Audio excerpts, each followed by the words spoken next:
Y bueno, para entender la magnitud de este evento, primero hay que visualizar el inmenso abismo geográfico y logístico de la época. Claro, estamos hablando de la década de 1640. El mundo era gigantesco en ese entonces. Sí, desconectado totalmente. Por un lado tenemos el silencio y la monotonía de un convento en el virreinato del Perú. Y por el otro, a miles de kilómetros, un infierno absoluto en la tierra. Y hay que imaginar ese infierno para darle contexto a la historia. Pensemos en un lugar donde la luz del sol es literalmente un castigo, y la noche es solo una condena de cadenas arrastrándose sobre piedra fría. Un escenario de pesadilla. Total. Estamos en Argel, en el norte de África, las temidas mazmorras del Imperio Otomano.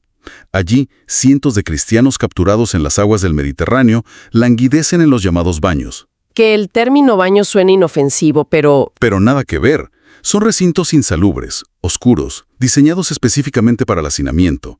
Hombres consumidos por la disentería, el escorbuto y el hambre. Sí, para esa gente la esperanza era un lujo que se había extinguido hace años. El único horizonte posible era la muerte o renegar de su fe bajo niveles de tortura brutales. Hasta que, en la oscuridad más profunda, ocurre lo impensable. Una sombra se ilumina en la celda. Y antes de avanzar a esa aparición, creo que hay que detenernos a entender qué significaba estar en Argel en ese momento histórico. O sea, no era una simple prisión donde metían a criminales. Era toda una maquinaria económica, ¿verdad? Una industria gigantesca. Argel es el centro neurálgico de la piratería berberisca en el Mediterráneo. Hablamos de un sistema económico muy sofisticado basado en el secuestro masivo. ¡Wow! Las naves otomanas atacaban las costas de España, de Italia, interceptaban buques comerciales. Y bueno, miles de personas eran secuestradas y llevadas al norte de África como esclavos. O sea, estos baños funcionaban básicamente como campos de concentración. Exactamente. Tenían un propósito doble. Primero, extraer trabajo forzado gratuito para construir fortificaciones o remar en las galeras. Y segundo, que era lo más lucrativo, exigir rescates exorbitantes a las familias en Europa. Era una extorsión internacional a gran escala, y las condiciones estaban diseñadas para quebrar la voluntad humana. Porque pensemos en la logística del siglo XVII. Viajar desde la costa de Perú hasta el norte de África tomaba meses. Meses en el mejor de los casos, a veces años. Claro. Implicaba navegar el Pacífico, cruzar el istmo de Panamá en mula por una selva plagada de malaria, luego tomar un galeón en el Caribe esquivando piratas, cruzar el Atlántico entero hasta España y finalmente adentrarse en el Mediterráneo controlado por el enemigo. Una odisea casi suicida. Era tan remoto e impensable como planear un viaje tripulado a otro planeta hoy en día. Entonces, ¿cómo es físicamente posible que las acciones de un humilde fraile limeño aparezcan documentadas en la arena ensangrentada de Argel? Esa es la paradoja central de este caso. Y fíjate que parece que la desesperanza total, o sea, esa oscuridad psicológica que consumía a los cautivos, es el detonante de esta fractura en la realidad. ¿A qué te refieres exactamente? A que cuando el sufrimiento llega a un nivel insoportable, es cuando los testimonios comienzan a registrar lo imposible. La historia no la cuentan cronistas sentados en palacios, la cuentan hombres con cicatrices reales, con marcas de grilletes en los tobillos. Hombres que, milagrosamente, logran pagar su rescate. Exacto. Pero lo fascinante es que no regresan a sus hogares en Italia o España. Estos excautivos emprenden un viaje de regreso que desafía toda lógica. Cruzan el mundo entero hasta llegar al puerto del Callao, en el lejano virreinato del Perú. Bajan de los barcos con una obsesión tremenda, ¿no? Como si tuvieran una pregunta quemándoles los labios. Sí. Van preguntando a marineros y soldados en el puerto, ¿dónde está el fraile mulato? Y cuentan, bajo juramento solemne, relatos que hacen temblar a las autoridades eclesiásticas. Describen cómo, en medio de las fiebres delirantes en sus celdas africanas, un hombre de hábito blanco y negro surgía de la nada. Y aclaran siempre que no era un fantasma. Claro, testifican llorando. Dicen, era de carne y hueso, nos hablaba en nuestra lengua, nos decía que Dios no nos había olvidado. Y además, un detalle crucial, sus manos toscas entregaban auxilio material y real. A ver, esperemos un segundo porque aquí hay que detenernos. Si uno analiza esto desde una perspectiva moderna, más escéptica, digamos, la primera reacción es bastante obvia. Sí, la teoría de la alucinación. Exactamente. Si escuchas a un grupo de hombres al borde de la muerte por inanición, deshidratados, hablar de un monje que aparece en la oscuridad, la conclusión lógica es que es un delirio febril. El cerebro humano crea mecanismos de defensa para no colapsar ante el estrés extremo. Es una reacción neurológica comprobada. Entonces, ¿cómo pasamos de un espejismo nacido del trauma a evidencia sólida que las autoridades de la época decidieran investigar tan en serio? Es la pregunta exacta que se hicieron los investigadores en su momento. No eran ingenuos, y la respuesta radica en la naturaleza de ese auxilio.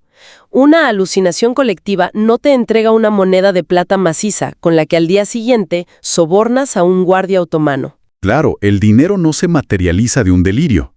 Un espejismo no te deja un pedazo de pan fresco con olor a horno recién apagado en las manos, en una celda estéril en medio del desierto. Una visión no te aplica ungüentos botánicos que curan físicamente una herida gangrenada. ¡Wow! O sea, dejaba un rastro físico indiscutible de su presencia. Así es. El fraile que estos hombres describían no flotaba en el techo dando sermones intangibles. Estaba interactuando físicamente con la materia. Entregaba auxilio cuantificable. Y hay otro punto de estos testimonios que me parece increíble, y es la barrera del idioma y el aislamiento. No estamos hablando de un grupo de amigos que se juntaron a inventar una coartada en un bar. Ni de cerca. Al cruzar los datos de los registros históricos, surge un patrón estadísticamente imposible de falsificar. Hablamos de cautivos de distintas regiones. Españoles, genoveses, napolitanos, criollos americanos. Gente que ni siquiera hablaba la misma lengua. Exacto. Hombres confinados en celdas separadas, bajo diferentes amos, sin posibilidad de comunicarse para coordinar una mentira. Sin embargo, al ser interrogados por separado, todos coinciden milimétricamente en la descripción. Todos describen al mismo hombre mulato. Todos. Y describen el hábito específico de la orden dominica. Pero hay un detalle anatómico que es fascinante. Todos hacen hincapié en sus manos. Las manos toscas que mencionabas antes. Ajá. Mencionan manos callosas de un hombre acostumbrado al trabajo manual pesado, no las manos suaves que uno esperaría de un clérigo de alta jerarquía. Y ese detalle es la pieza clave porque encaja perfectamente con quién era Fray Martín de Porres. Él no era un sacerdote que daba misa. Era un hermano donado. Su labor era barrer, atender la enfermería, cultivar el huerto.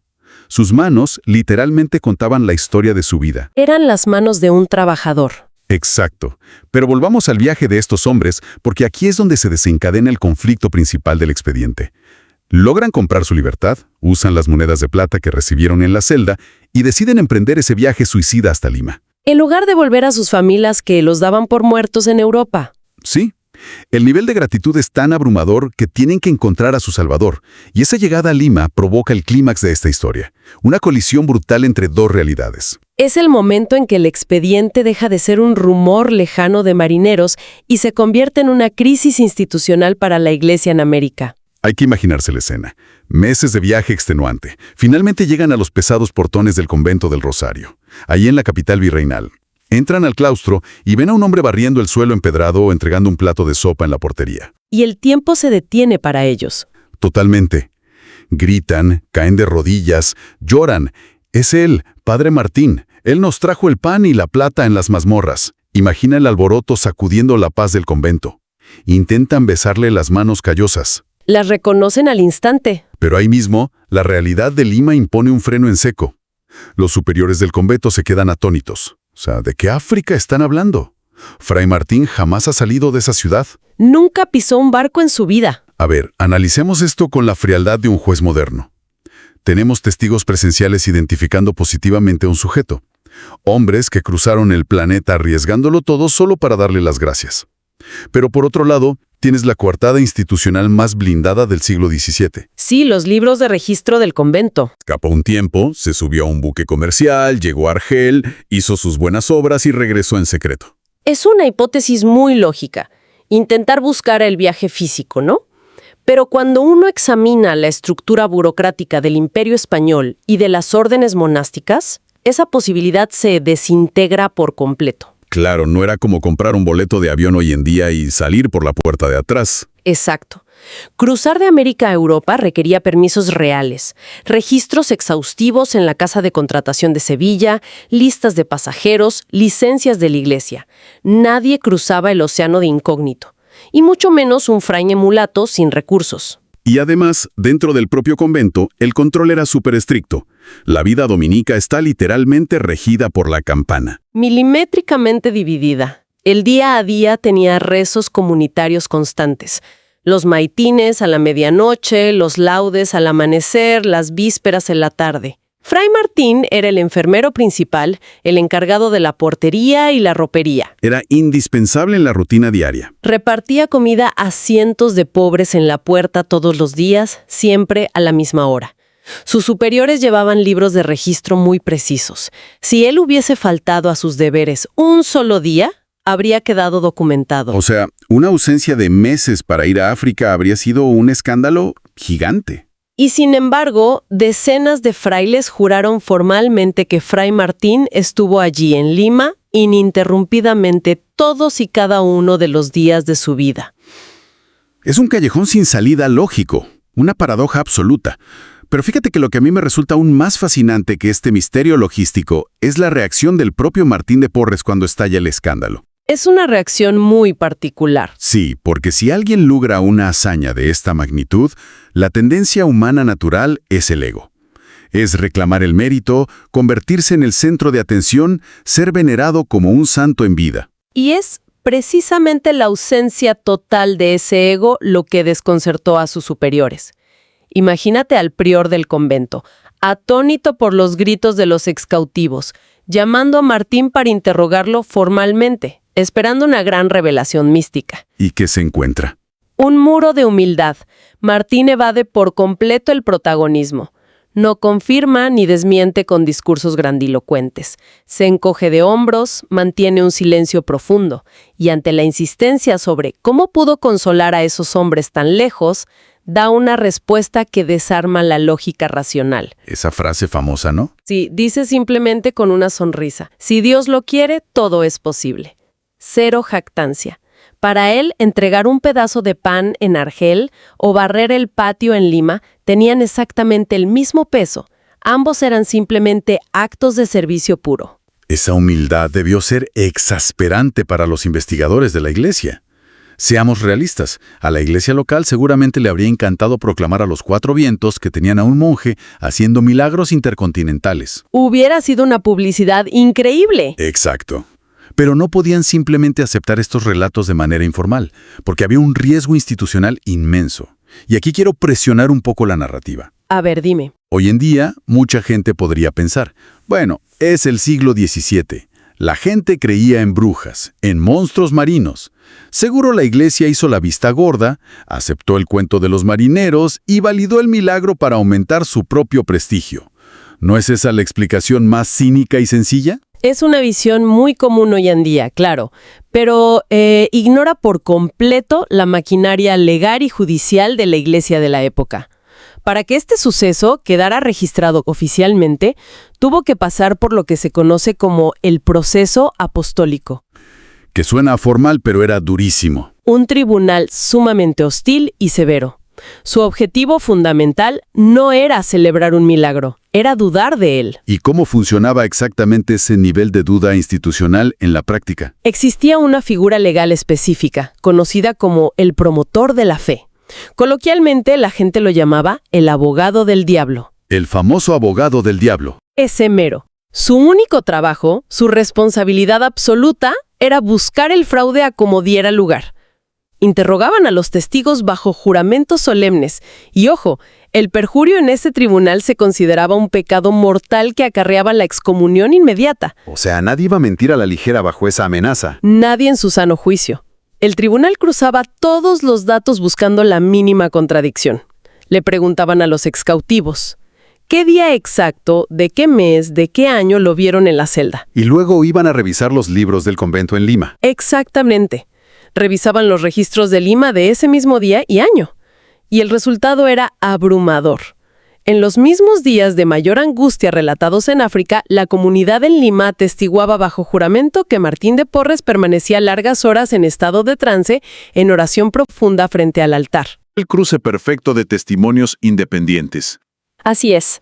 Lo que el tribunal terminó documentando formalmente es el fenómeno místico conocido como bilocación.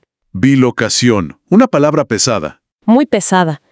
En la teología mística se define como la capacidad sobrenatural, otorgada por gracia divina, de que un cuerpo físico esté presente y sea operativo en dos lugares distintos al mismo tiempo. O sea, aclarando, no es un viaje astral. No, no es una proyección espiritual visible solo para algunas personas sensibles.